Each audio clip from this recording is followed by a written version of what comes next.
Бәліштің тойымды болу үшін құрамына міндетті түрде ет қосудың қажеті жоқ. 40 қабат қосылған дәмді бәліш дайындаймыз. Ең алдымен бізге жылы сүтімізге ашытқымызды салып араластырып аламыз. Оның үстіне тұзды, маргаринді салып жақсылап үгітеміз. Үгітіп болғаннан кейін ашытқы қосылған сүтімізді үстіне құйып, жұмсақ қамыр илейміз. Қамырымызды илеп болғаннан кейін бетін жауып көтерілгенін күтеміз.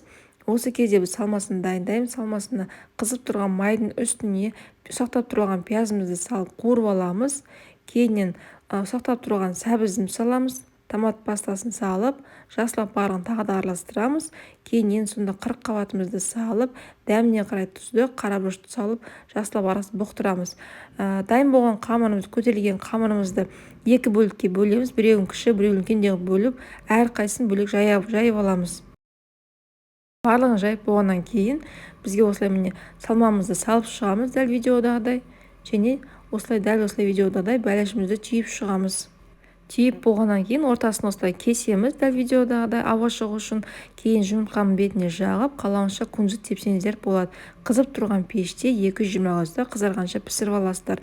Астарыңыз дәмді болсын.